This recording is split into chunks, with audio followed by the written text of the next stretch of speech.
ሰላም ጤና ይስጥልን የሐሳብ ዴሊ ቤተሰቦቻችን በዛሬው ይዘንላችሁ የመጣ ነው። ታሪካዊው የሰላም ስምምነት ተፈረመ፣ ተግባራዊ መሆን እየጀመረም ጭምር ነው። የመካከለኛው ምስራቅ ጦርነት እረፍት አገኘ። ኢስላማባድ ልፋቷ መና ሆኖ አልቀረም። በፈረንሳይ በጂ7 አባል ሀገራት ራት ግብዣ ከመከናወኑ በፊት ዶናልድ ጄ ትራምፕ የሰላም ስምምነቱ ላይ ፈርመዋል። የሰላም ስምምነቱ ግን ኤሞዩ ብቻ ነው። ፊርማው ፊት ለፊት በአካል ወይም በግንባር አልተፈረመም። የኢራኑ ፕሬዝዳንት ዲጂታል ፊርማቸውን አኑረዋል። ዶናልድ ጄ ትራምፕ በአካል ፈርመውታል። ሰላም በቀጠናው አሁን እየሰፈነ ይገኛል። የነዳጅ ዋጋ በፍጥነት እያሽቆለቆለ ሄዷል። ኢራንን ለዘመናት ጠፍሯት የነበሩት ማዕቀቦች አሁን ከፊርማው በኋላ እየላሉ ይገኛሉ። ከጦርነቱ በኋላ ሁለቱ ሀገራት የተኩስ አቁም ሲፈራረሙ አሁን ለሁለተኛ ጊዜ ነው። ያሁኑ ግን እጅግ ውጤታማ እንዲሁም የሰላም ስምምነቱ እንደሚጸና የሚያሳዩ አዝማሚያዎች ተካተውበታል ተብሏል። ሚስጥራዊ ሆኖ የነበረው በተደጋጋሚ በሀገራቱ ሲተች እንዲሁም ሲጠለጠል የነበረው ስምምነት አሁን ግልጽ ሆኗል። ዶናልድ ጄ ትራምፕ ስምምነቱ ላይ ፈርመውበታል። ዶናልድ ጄ ትራምፕ እንዳሉት ከሆነ ይህ ስምምነት ከተጣሰ ቦምብ እናዘንባለን ሲሉም ዝተዋል። It's a memorandum of understanding. If it doesn't get done in 60 days, that's all right. We go back to bombing. You know, I don't want to do that because it's so good. But we might have to, because we're never going to let them have a nuclear weapon. But they've agreed not to, and you'll see that very clearly in the agreement. We're not putting up money. Only if they're doing things right. If they're doing things right, if people want to invest, they can invest. ባለ 14 ነጥብ የሰላም ስምምነቱ ማክሮንን ጨምሮ የዓለም ሀያላን መሪዎች በተገኙበት ፊት ለፊት ተፈርሟል። አሜሪካ በስምምነቱ መሰረት የሆርሙዝን ሰርጥ ክፍት አድርጋለች። ወታደራዊ ከበባም እየለቀቀች ትገኛለች። አሜሪካ በሁሉም ግንባሮች የምታደርገውን የኢራን ጦርነት ታቆማለች። እስራኤል በሊባኖስ የምታደርገውን ኦፕሬሽኖች መስፋፋቶች ሙሉ በሙሉ የምታቆምም ይሆናል። ሆርሙዝ ነፃ ቀጠና ሆኖም ይቀጥላል። ክፍያ የሚባል ነገር አይኖርም። ለ60 ቀናት ሁሉም አይነት ገደቦች የማይኖሩም ይሆናል ተብሏል። የኢራን እስላማዊ ዘብ ምንም አይነት የኒውክሌር ቦምብ እንደማያመርትም በዚህ ስምምነት ላይ ተጠቅሷል። ኢራን ያመረተችው ዩራኒየም በዓለም አቀፍ አቶሚክ ኢነርጂ ኤጀንሲ ቁጥጥር ስር ሆኖ የሚቀልጥም ይሆናል ተብሎ ይጠበቃል። በ60 ቀናት ውስጥ የኢራን የኒውክሌር ጉዳይ ወደ ስምምነት ይደርሳል ተብሎም ይጠበቃል። አንድ መፍትሄም ይበጅለታል ተብሎም እየታሰበ ነው። አሜሪካ ዩራኒየሙን የመቀበል ፍላጎት ቢኖራትም በጋራ ማቅለጥ በሚለው ላይ ግን አሁን ተስማምተዋል። በስምምነቱ መሰረት ለኢራን ፈንዶች ይለቀቁላታል። ከ300 ሚሊዮን ዶላር በላይ ኢራን ታገኛለች። ነዳጇም እንዲሸጥ መንገዶች ይመቻቻሉ። አሜሪካ ሽያጩ ላይ ትሳተፋለች ተብሎም ይጠበቃል። ገንዘቡ ኢራንን መልሶ ለመገንባት ሙሉ በሙሉ ይውላል ተብሎ ይጠበቃል። ኢራን በዓለም አቀፍ ባንኮች የተያዙ ገንዘቦቿ ሙሉ በሙሉ ደረጃ በደረጃ የሚለቀቁላት ይሆናል። የኢራን እስላማዊ ዘብ ገንዘቡን ለፈለገው ዓላማ የማዋል ሙሉ መብትና ስልጣንም ያጎናጽፈዋል። የጂ7 አባል ሀገራት እጅግ ተደስተዋል።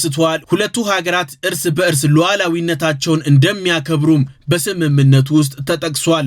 በውስጥና በውጪ ጉዳያቸው ውስጥም ጣልቃ ፈጽሞ አይገቡም። ከ60 ቀናት በኋላ ዘላቂ የሰላም ስምምነትም እንደሚፈረም ይጠበቃል። አሜሪካ ያገደቻቸው የኢራን መርከቦችም ሙሉ በሙሉ አሁን የሚለቀቁም ጭምር ይሆናል። የተባበሩት መንግስታት ማዕቀቦችን አንድ በአንድ የሚያነሳም ጭምር ነው። ኢራን ዳግም የኒውክሌር ቦምብ እንደማታመርት ቃሏን በድጋሚ አረጋግጣለች። የመጨረሻው ስምምነት እስኪፈረም ኒውክሌሩ ባለበት ደረጃ ይቀመጣል ተብሎም ይጠበቃል። አሜሪካ ያዘዘቻቸው አዳዲሶቹ ማዕቀቦች ባሉበት ይቆማሉ ተብሎም ይጠበቃል። የስምምነቱን ውሎች አንቀጾች የሚከታተሉ የጋራ ቡድኖች ይቋቋማሉ ከሁለቱ ወገኖች ተብሎ ይጠበቃል። ስምምነቱ ለዓለም ታላቅ እፎይታን ይዞ መጥቷል። ግን በትንሹ ሁለት ስጋቶች ነጥረው እየወጡ ይገኛሉ። የትራምፕ ዛቻ አሁን ከስምምነቱም በኋላ ፈጽሞ ሊቆም አልቻለም። ቅራኔ ፈጥሮ ስምምነቱ እንዳይፈርስ እየተሰጋም ይገኛል። በሁለተኛ ደረጃ ደግሞ የሚጠቀሰው ይህ ነው።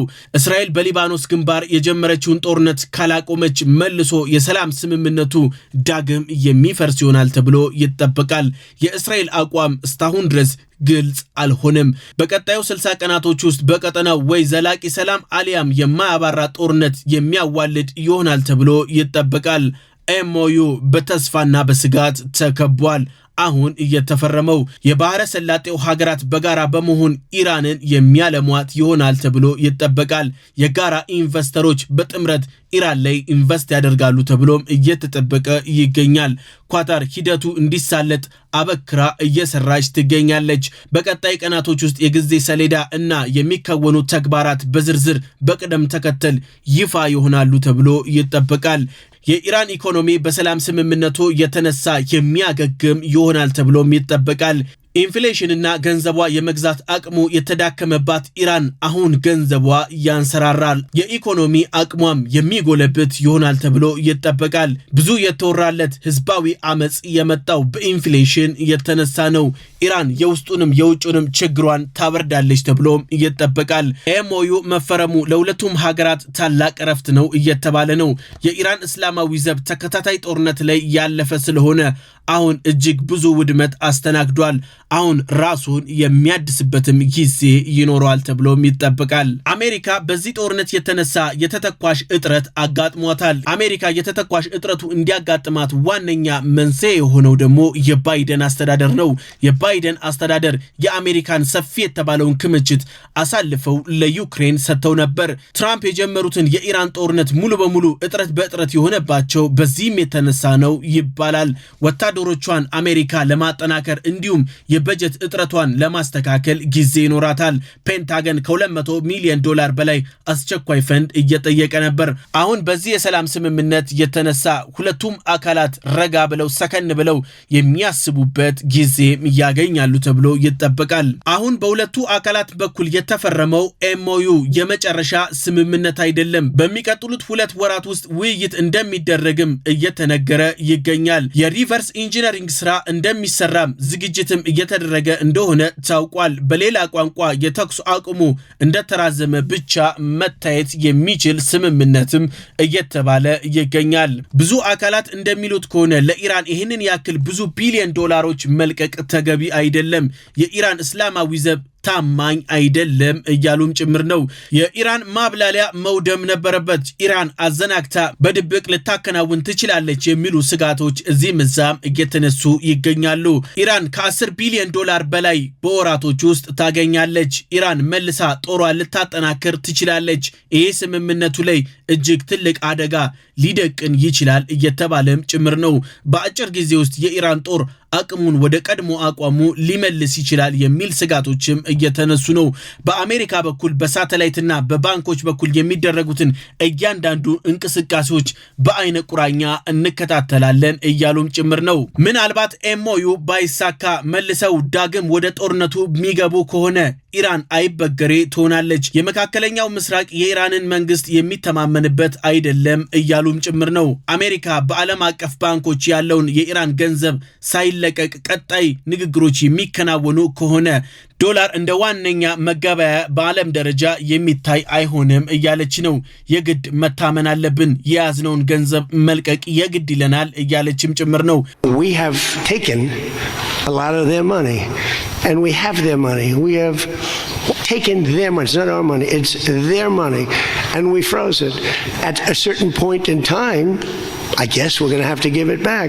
You know, if we didn't give it back, nobody would ever invest in the dollar again. ኢራን ከ100 ሚሊዮን ዶላር በላይ የታገደባት እንዳለ መረጃዎች እያሳዩ ነው። ዓለም አቀፍ ባንኮች አሁን ኢኮኖሚዋ እንዲያንሰራራ በፍጥነት ገንዘቧን የሚለቁም ይሆናል። የኢራን የውጭ ጉዳይ ሚኒስቴር እንዳሉት ከሆነ የወደሙት መሰረተ ልማቶች ይተካሉ፣ በፍጥነት ይገነባሉ ብለዋል። ቻይና የኢራንን ነዳጅ በከፍተኛ ደረጃ የምትሸምት ሀገር ነች። ከማዕቀብ ነፃ ከሆነ ደግሞ ቻይና ኢኮኖሚዋ ይበልጡኑ የሚያድግ የሚመነደግም ይሆናል ተብሎ ይጠበቃል። የሁለቱ ሀገራት ኢኮኖሚም ተደጋግፈው ያድጋሉ ተብሎም ይጠበቃል። ኢራን በየሀገራቱ የተያዘባት ገንዘብ ይህንን ይመስላል። በቻይና ከ50 ቢሊዮን ዶላር በላይ፣ በደቡብ ኮሪያ ከ7 ቢሊዮን ዶላር በላይ፣ በህንድ ከ7 ቢሊዮን ዶላር በላይ፣ በኢራቅ ከ15 ቢሊዮን ዶላር በላይ እያለ ገንዘቧን መሰብሰብ ትጀምራለች። አሜሪካ ራሱ ከ2 ቢሊዮን ዶላር በላይ ዕዳ የኢራን ነዳጅ አለባት። የሐሳብ ዴሊ ቤተሰቦቻችን የዛሬው ይህን ይመስላል። በቀጣይ በሌላ አጀንዳ እስከምንገናኝ ሰላም።